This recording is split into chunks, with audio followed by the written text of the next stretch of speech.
महाराष्ट्र के चंदपुर से खबर है। एक बेहद चौंका देने वाला मामला सामने आया है। यहाँ कर्ज चुकाने के दबाव में एक किसान को अपनी किडनी तक बेचनी पड़ी है। पीड़ित किसान रोशन शिवदास ने दूध का बिजनेस शुरू करने के लिए साहूकार से 1 लाख रुपए का कर्ज लिया था। उसने 15 से 20 दिन गाय खरीदी, लेकिन बीमारी की वजह से कई गाय मर गई उसको भारी नुकसान होता है। साहूकार ने किसान पर लगातार दबाव बनाना शुरू कर दिया और 1 लाख के कर्ज के बदले किसान अब तक करीब 74 लाख रुपए चुका चुका था और ये सिर्फ और सिर्फ उसका ब्याज था। कर्ज चुकाने के लिए उसने अपनी बाइक, ट्रैक्टर, 3.5 एकड़ खेती की जमीन बेच दी। फिर भी साहूकार परेशान करता रहा और आखिरकार किसान कंबोडिया गया, वहां 8 लाख रुपए में अपनी किडनी बेच दी। ये पैसे भी साहूकार ने हड़प लिए। मामले में 6 आरोपियों के खिलाफ केस दर्ज कर लिया गया है।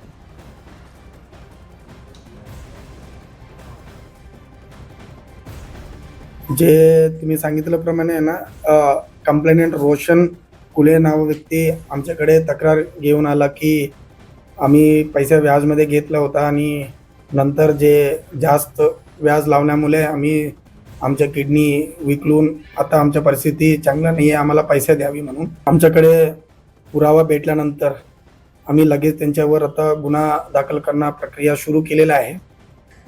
त्याच्यानंतर आपले पैसे काढण्यासाठी लक्ष्मण कुंडलिक कुरकुडे यांच्याकडे पाठवले। लक्ष्मणने माझा मजबुरीचा फायदा घेऊन 40% व्याज आकारला 20 दिवसाचा। त्याच्यानंतर मी शेती विकली, ट्रॅक्टर विकली, 2 टू व्हीलर विकले, रिश्तेदाराकडले पैसे पण मागितले आहेत। तेवढ्यावर न भागता किशोर म्हणे आता तुझ्याकडे कार आहे का पैसे देण्यासाठी, तुझी किडनी आहे, तू विकू शकतेस किडनी। त्याच्यानंतर मी किडनी विकून आलो, 8 लाख रुपयाला किडनी विकली। त्याच्यानंतर याचे पैसे देण्यासाठी परत मी वेंटिने या देशात गेलो, किडनी विकली, मी 8 लाख रुपयाला किडनी विकली। गुप्ता हमारे साथ हमारे सहयोगी लाइव जुड़ रहे हैं। विवेक, बहुत हैरान करने वाली बात है। खबर पढ़ते हुए मुझे यूं लगा कि कोई 90 के दशक की खबर पढ़ रहे हैं। 2025 में ऐसी खबर होना, 74 लाख वो दे चुका था। सरकार ने कोई एक्शन लिया या वहां के प्रशासन ने उन साहूकार के खिलाफ? देखिए, बहुत शॉकिंग स्टोरी है सपना की। एक जो किसान है वो अपनी दूध का जो बिजनेस शुरू करने के लिए 1 लाख रुपए का कर्ज लेता है। मैं आपको संक्षेप में बताना चाहूंगा कि ये 2021 का मामला है, जब जो पीड़ित है उसने 1 लाख रुपए का लोन लिया और लोन वो नहीं भर पा रहा था। तो इसके बाद जिसने जो साहूकार था उसने किसान के ऊपर प्रेशर डाला कि दूसरे साहूकार के पास जाए, पैसे ले और उसका लोन कर्ज करे, उसका लोन जो चुकता करे। ऐसे करते करते उसने 6 साहूकारों से पैसे ले लिए और रेट ऑफ जो इंटरेस्ट है सपना वो काफी ज्यादा हाई था। 40% उसका रेट ऑफ इंटरेस्ट था और किसान को हर दिन पैसा ना देने के बाद उन्हें 5,000 रुपए की पर डे पेनल्टी लग रही थी, जिसके बाद साहूकार जो है लगातार किसान के ऊपर प्रेशर डाल रहे थे और पेनल्टी भी लगा रहे थे।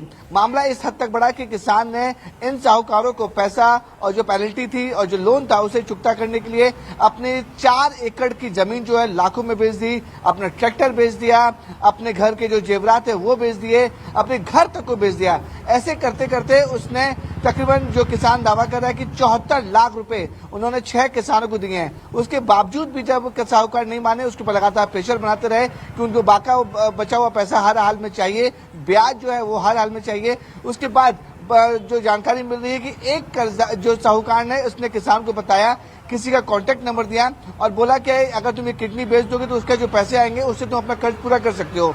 किसान जो है वो इस हद तक मजबूर हो गया कि अपनी किडनी बेचने को तैयार हो गया। बाकी जो लोग थे, जो आरोपी हैं, उसे कंबोडिया लेके जाते हैं। कंबोडिया में बाकायदा उसका ऑपरेशन होता है और उसकी किडनी भी बेची जाती है। 8 लाख रुपए किडनी बेची जाती है। किडनी बेचने के बाद 8 लाख रुपए वो साहूकारों को देता है। उसके बावजूद भी साहूकार उसे लगातार परेशान करते रहते हैं कि जो ब्याज दर है, जो पेनल्टी है, उसका भी भरपाई होनी चाहिए। उसके बाद जो किसान काफी ज्यादा परेशान हो जाता है और पुलिस की शिकायत करता है। पुलिस ने इन सभी आरोपियों के खिलाफ एक्सटॉर्शन और के जो धाराएं हैं वो दर्ज की हैं और 6 लोगों को गिरफ्तार किया गया है। अब पुलिस की जांच कर रही है कि आखिरकार वो कंबोडिया कैसे गया, किडनी के जो रैकेट इतना चला था उसके पीछे कौन लोग हैं, इसकी चंद्रपुर पुलिस जांच कर रही है। सपना, 40% ब्याज मांगा गया इस व्यक्ति से महज 1 लाख रुपए देने पर। आप सोचिए, 1 लाख था उसका मूलधन, उसने चुका दिया 74 लाख, क्योंकि 40% उसने ब्याज दिया है, जैसा विवेक जानकारी दे रहे हैं। बहुत ही हैरान करने वाला मामला है। विवेक, बहुत शुक्रिया आपका तमाम जानकारी के लिए।